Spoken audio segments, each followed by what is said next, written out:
नमस्कार दर्शक बंधु आज ओढ़णी धारावाहिक आपण मैंने देखा पाइबे स्नेहा तांको भूल मानी कहते ज्योति किन्नर नुह आउे ताहले भीमा कहते से रिपोर्ट कौन आउ से रिपोर्ट केमती आसला आउे माँ ठाकुराणी कहे से कथा से निज कह आउे स्नेहा कहे कारण मुझे रिपोर्ट बदल देती आउे इंदुमती जा गोटे शक्त चापुड़ा मार्च कहते बाहर मो घर आउे स्नेहा कहते मुझे रुद्र को भल पाऊली आम दीज बाहर चाहूलु तमें दीज आम भल पाइबार साक्षी हेले तो कहीं भी मत सपोर्ट कलनी आउ रुद्र को बहुत भल पाए आउे ही सब करवाई कर इंदुमती कहे तू मो घर बाहर बाहर मो घर आउे से स्नेहा माँ आसी इंदुमती कहते अलका देवी अलका कहते सी कौन मो झी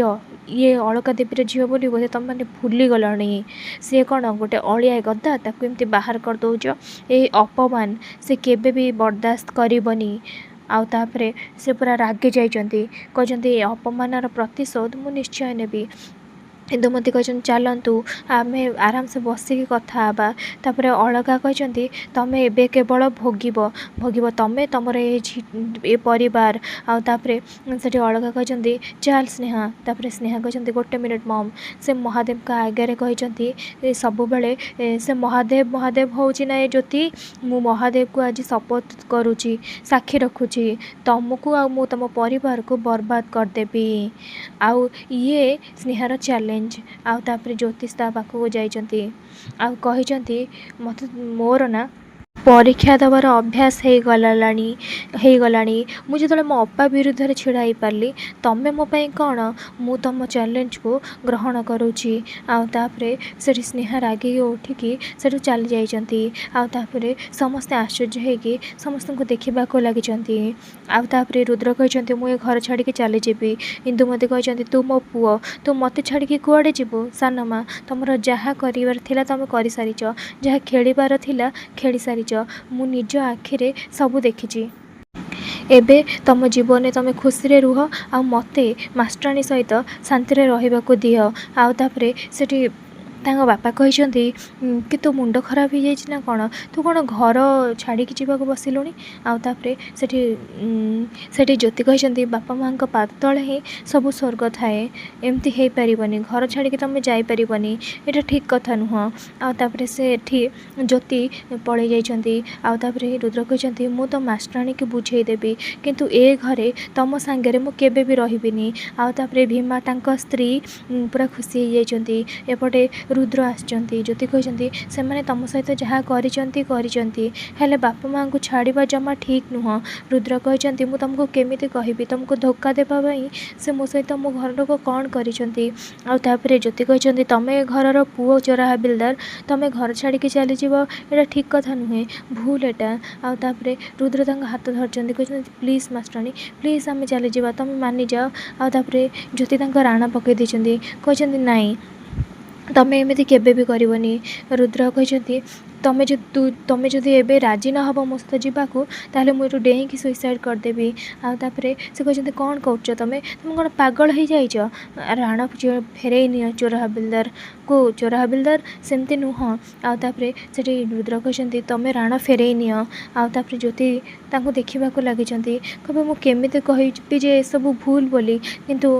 रुद्र कथार से घर बाहर जावाक बसी आउे भीमा स्त्री देखिकी बहुत एक्टिंग कहते देख देख आम रुद्र आमको छाड़ी चली गला भीमा कह हाँ से सबुदिन आमको छाड़ी चली जाए ज्योति सांगे आउे से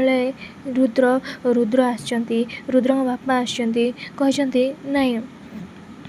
तमें घर छाड़ी जाओ ना मोर आउ किए अच्छी कहलु कहीं भी नहांती तमें दीज घर छाड़ी कुआड़े भी जाओ ना आउे से भीमा स्त्री कहते लगुच पुओ प्रेम उछली पड़ुची आउे भाई कहते देख एंडुआ देखिच एंडुआ से तमें एबे देखुच आगू देख कौन हो खाली रूप बदलुंट आउ कि नुह सेपटे जितेबले इंदुमती आउ रुद्र बापा रागुवे से इंदुमती कहते मुझे बुझीपारूनी कौन करी से स्नेहा आम प्लान को सब खराब करदेला आउे से घरर କାମ କରୁଥିବା ସ୍ତ୍ରୀ ଲୋକ ଆସିଛନ୍ତି। ଇନ୍ଦୁମତୀ ତାଙ୍କୁ ଦେଖିକି କହିଛନ୍ତି ତୁ ଲୁଚି ଲୁଚି କାମ କଥା ଶୁଣୁଥିଲୁ। ଆଉ ତାପରେ ସେଠି ସେ କହିଛନ୍ତି ମୋ ପାଖରେ ଗୋଟେ ବୁଦ୍ଧି ଅଛି। ହଉ କହ କ'ଣ ବୁଦ୍ଧି? ଜ୍ୟୋତି ଦିଦିକୁ ଆପଣ ବୋହୂ ଭାବରେ ସ୍ୱୀକାର କରନ୍ତୁ। ଯଦି ଜ୍ୟୋତି ଦିଦିକୁ ଆପଣ ବୋହୂ ବୋଲି ସ୍ୱୀକାର କରିବେ ଆପଣଙ୍କ ପୁଅ ଆପଣଙ୍କୁ ଛାଡ଼ିକି କୁଆଡ଼େ ବି ଯିବେନି।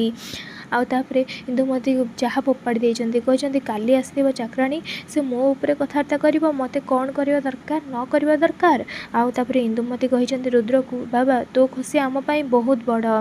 ମୁଁ ଜ୍ୟୋତିକୁ ଆମ ବୋହୂ ହିସାବରେ ଗ୍ରହଣ କରିଛି। ତାପରେ ସେ ବନ୍ଦାପଣା କରିଛନ୍ତି। ଆଉ ତାପରେ ରୁଦ୍ର ବି ମାନି ଯାଇଛନ୍ତି। ରୁଦ୍ର କହିଛନ୍ତି ହଁ ମୁଁ ମାନି ଯାଇଛି, ହେଲେ ମୋର ସେଥିପାଇଁ ଗୋଟେ ସର୍ତ୍ତ ଅଛି, ଆମେ କେବେ ବି ସନ୍ତାନ ଜନ୍ମ କରିବୁନୁ। ଆଉ ତାପରେ ତାଙ୍କ ବାପା ଭାବିଛନ୍ତି ଠିକ୍ ଅଛି, ମୁଁ ତ ଭାବିଥିଲି ୟାଙ୍କୁ ମନେଇ ନେବି ବୋଲି, କିନ୍ତୁ ଇଏ ତ ମୋଠୁ ଚାଲାକ ବାହାରିଲା। କିନ୍ତୁ ଠିକ୍ ଅଛି, ସେ ରହିଲେ ମାନେ ପିଲା ହେଇଯିବ, ସେଥିରେ କିଛି କଥା ନାହିଁ। ତାପରେ ସେ ମନେ ମନେ ହସିବାକୁ ଲାଗିଛନ୍ତି। ଆଉ ଏପଟେ ଜ୍ୟୋତି ତାରାଙ୍କ ପାଇଁ ସବୁ ନୂଆ ନୂଆ ଡିସେସ୍ କରିଛନ୍ତି ଖାଇବା ପାଇଁ। ଆଉ ଏପଟେ ରୁଦ୍ରଙ୍କ ଭଳିଆ ଦେଖାଯାଉଥିବା ପୋଲିସ ଇନ୍ସପେକ୍ଟର ଲାଞ୍ଚ ନେଇଛନ୍ତି। ସ୍ନେହା କହିଛନ୍ତି ଏବେ ଖେଳ ଆରମ୍ଭ ହେଲା, ପଶା ଖେଳରେ ସବୁ ପିଅଦା ନିଜେ ଚାଲ ଚଲେଇବେ। ଆଉ ତାପରେ ଭୀମା କହିବେ ଭୀମାର ସ୍ତ୍ରୀ କହିବେ କି ମୁଁ ଏସବୁ କରିବି କେମିତି, ଏ ଲୋକଟା ତ ବହୁତ ଭୟଙ୍କର।